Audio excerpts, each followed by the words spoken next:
right, so we're back at the hen.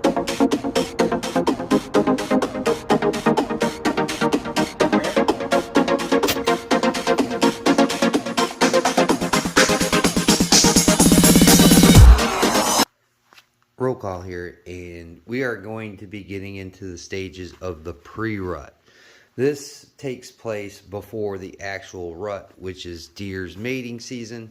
This is when a lot of car accidents occur. A lot of people see deer chasing each other around the roads.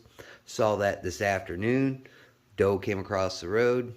A couple minutes later, boom, buck on a trail. As soon as you cross the road, nose to the ground. So this is where deer season gets, I don't know, in a sense of words, other than magical. This is when you start seeing really aggressive behavior from deer. This is where I've seen big sparring sessions where it meant something, just not toying around. I've already encountered 5 deer that is missing antlers. This is the earliest that I've seen this kind of action take place. Usually around November, you know what I'm saying, like the 1st of November. I've shot quite a few deer. If you didn't know, your local DNR websites that you use to either buy tags or look up rules and regulations, that system can track your tags, and then you can look at the dates that you harvest those deer on. I go by that data a lot. In my hunting success is I hunt specifically those days of the prior year that I harvest a deer, or like if I have video of real good deer, somewhere in that time frame. But here lately, I've got one tag left, and it's my buck tag. Unless I go with the new rules and regulations from what I've determined them, please go look at your DNR's regulations in your area, especially my home state of Indiana. But it's cold here too. We're going to get to that in a minute. Wherever it pertains to you, that you just go and read those regulations, or even call and ask questions. If I go into a different county, I can buy the same bundle of tags that I bought in my county and go hunt another county. It gives me another opportunity for another 3 deer. Am I going to do that? I have a possibility that I can do that. Am I going to do that? I don't know. But please go look at your regulations. So this is the magical timing. This is when deer start acting up. The days are starting later and they're ending earlier. If you have not noticed, the time shift is something huge in whitetail movement. I don't care what anybody said, other than like some scientists that I watch about deer habitat, and they're right. They're right more times than they're wrong. I'll put it that way. And this is where I see the most movement in my area. But I've seen a lot of deer with injury, and then I've seen a lot of running activity. My scrapes have been hit a lot more. This is earlier than I know for sure the year before, because I went back, of course, like I said and mentioned, and looked at my earlier deer. I've shot deer on opening day back-to-back seasons. So, and I could have did it back-to-back this year, but I didn't. I passed on a ton of deer. I have one picture, and it wasn't a great picture at all. I mean, my phone's not great, and that's all I'm using. But I've found a really nice buck that's been cruising. He's bigger than the 8-point. He's almost as wide as this other deer. I'll put a picture up here as him, but not. But his body's bigger. I've lived out there a good portion of my life, almost all my life, and I've shot at a buck before that was only like a small 5. You know, he had a broken tine on him, but I shot at him and missed him. But his body was absolutely ginormous. It was big for deer having that small set of antlers, but he was a fighter. I've just seen a lot of different activities at this point than I have just in the prior season before. If you didn't know, I shot the Beanfield buck November 1st of last year. If you don't think I'm going to be in a tree stand November 1st, call me and watch how quick that goes to voicemail. But I'm going to try and do this the best I can. But this is the big dilemma. So I shot both does with the Schwacker broadhead, the 2-inch. Now, this thing is gone through thick and thin, and this is the 2-inch. I've been trying to clean it. There's so much stuff in there. Now it's starting to rust. This one, even the tip, I don't know if I can get that in the camera, even the chisel tip is dinged right there. So another problem is it won't close all the way. If you can see,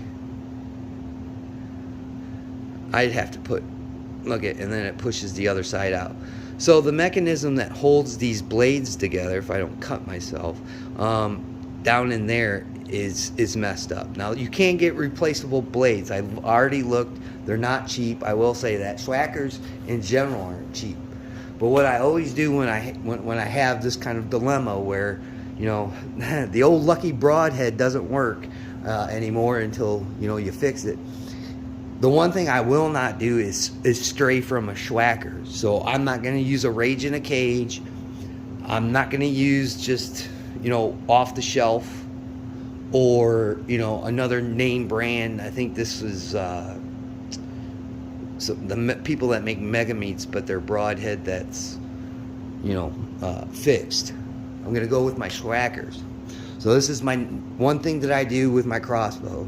So now that I did get to recover the bolt off the second animal, which is this one here, and I shot it with the 1.75-inch Schwacker. This is my #1 arrow.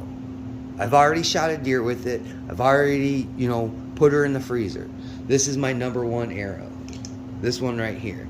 So this one will go into the quiver like so on the end, because when I hang my quiver, it hangs this way, so I can just grab my #1 arrow off, boom. The #2 arrow, same broadhead, brand new nocks, same hyper. This is my #2 arrow. This is what I'm going to use. This is my #2 bolt.